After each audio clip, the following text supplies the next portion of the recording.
Primeira parte do método, descobrir aquilo que é claramente importante. Um resuminho aqui para vocês. Segundo, parar com coisas que não dão retorno. O que a gente quer dizer com parar com coisas que não dão retorno? Às vezes você está gastando muito tempo e muito dinheiro com coisas que não estão fazendo você evoluir. Simplesmente agir. Existe uma enorme diferença entre ação e evolução.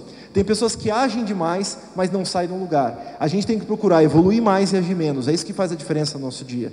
Isso significa, às vezes, olhar para as atividades que você faz e questionar. Será que tudo isso que eu estou fazendo no meu dia é realmente necessário? Será que tudo isso que eu tenho para fazer na minha vida eu preciso realmente fazer? O resultado existe ou não existe? E às vezes você vai descobrir que cortando uma parte de coisas que você faz, não vai fazer a mínima diferença, não vai ter diferença no resultado, porque aquilo não era necessário, não era essencial. O que eu vejo hoje é que líderes urgentes estão criando equipes urgentes, e profissionais urgentes estão criando filhos na urgência também, porque eles acham que tudo tem que ser feito, fazem tudo e acabam ficando sem tempo de verdade para as coisas que precisam ser feitas na sua essência. Então a gente tem que parar um pouquinho com coisas que nos fazem a gente sair do lugar e começar a se planejar, que é a terceira etapa do método, ou seja, planejar o equilíbrio. A partir do momento que eu tenho uma maior clareza daquilo que é importante, começo a aplicar isso no meu dia a dia, comecei a parar com coisas que não me ajudam a ganhar tempo, simplesmente perder tempo. O terceiro passo é planejar. E brasileiro odeia planejamento, porque as pessoas falam o seguinte: planejar não funciona, eu não consigo manter meu planejamento, a minha empresa é caótica, e aí muda todo o meu planejamento a todo instante. Essas são as três reclamações mais frequentes aqui no Brasil. O engraçado é que nos Estados Unidos essas reclamações não são tão frequentes. O americano tem já um comportamento de planejamento muito forte. Às vezes ele peca um pouquinho na execução, mas eles, por natureza, até por própria condição socioeconômica que os Estados Unidos têm há séculos, eles têm uma previsibilidade, um planejamento maior. Aqui não, a gente tem só 12 anos, que é o real, previsibilidade econômica. Então isso criou o quê? Um povo extremamente imediatista. Vamos fazer agora, porque se eu não comprasse alguma coisa com o meu salário que eu ganhei hoje, amanhã a inflação já tinha comido todo o salário.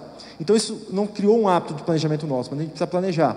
E por que as pessoas perdem controle do seu dia? Se eu pudesse dar algumas dicas nesse curto tempo que a gente tem. Porque elas não sabem o que elas têm para fazer. Hoje, a gente tem vários estilos de gestão de tempo, basicamente 3. Nós temos pessoas que são extremamente tradicionais, são pessoas que gostam de uma agenda, de um caderno, precisam escrever as suas prioridades. Eu brinco que é aquela pessoa que cheira a caneta, ela vai numa papelaria, compra uma caneta com cheirinho, toda desenhada, te empresta a caneta, se você não devolver, o mundo acabou. Essa pessoa precisa escrever o que ela tem para fazer, para sentir que ela vai estar fazendo isso. O outro extremo é o high-tech, ou a síndrome do Batman. É aquela pessoa que você olha de longe, de um lado tem rádio, do outro lado tem iPhone, BlackBerry e tudo mais. Geralmente homens têm um perfil mais high-tech, e se a mulher é casada com high-tech, está ferrada, porque o marido vai ficar convencendo ela, você tinha que usar um negócio desses, tal, não sei o quê, porque a pessoa high-tech, ela gostaria que o mundo fosse high-tech. E nós temos o misto. O misto é aquela pessoa que tem um pezinho na tecnologia e um pezinho no papel, e se vira bem nessas duas áreas. Nesses 3 estilos, qual que é o pior, aquele que a gente pode dizer que tem mais problemas com relação a tempo? Eu diria que é o estilo misto, porque ele não sabe realmente onde é que estão as suas atividades. O que você mais faz no seu dia não são reuniões, só que você é habituado a fazer reuniões. Você ganhou, quando você estava na escola, a agenda Tilibra, só tinha dias. Aí você entrou no seu primeiro estágio e ganhou uma agenda Pombo ou Brindstip, que são os maiores players de agenda, que só tinha o quê? Dia e horas. Então o que você faz na sua agenda? Você marca reuniões e você marca uma ou outra coisa que você tem para fazer. E aí ao longo da tua rotina, o que você faz? Você faz o que as vozes te mandam. Como assim é o que as vozes me mandam? Você é atormentado por vozes. Olha só o que acontece, você está lá no computador, aí você está lá numa planilha, ou num texto, fazendo alguma coisa. Daqui a pouco começa a voz: faz isso, liga para fulano, manda esse e-mail, não é verdade? Aí você vai fazer o quê? Multitarefa. E você fazendo a multitarefa, você gasta mais tempo. A multitarefa, ninguém faz perfeitamente. As mulheres, biologicamente, têm condições de fazer 2 tarefas simultaneamente pela própria gravidez. É comum você ver mulheres dirigindo, passando batom, falando com alguém no celular e comendo bolacha. O carro anda, para frente, mas anda. Agora o homem não, o homem é extremamente monotarefa. O homem não consegue, essa é a verdade, vamos dizer mesmo, fazer 2 coisas simultaneamente. Um homem que está muito gripado, está doente, chega na empresa para trabalhar, ele senta no computador, está lá digitando, daqui a pouco ele espirra, ele para, o cérebro reseta, onde estou, quem eu sou, e aí ele volta a fazer.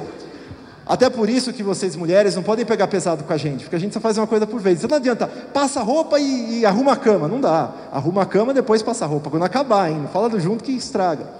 Então você faz hoje a multitarefa, que faz você perder tempo, porque você não se planeja adequado. Porque você coloca as macroatividades e esquece das microatividades, que são as tarefinhas. E o seu dia é composto por tarefas. Estatisticamente, o dia de um profissional de escritório, ele é composto de 80% de tarefas e 20% de reuniões ao longo de um mês.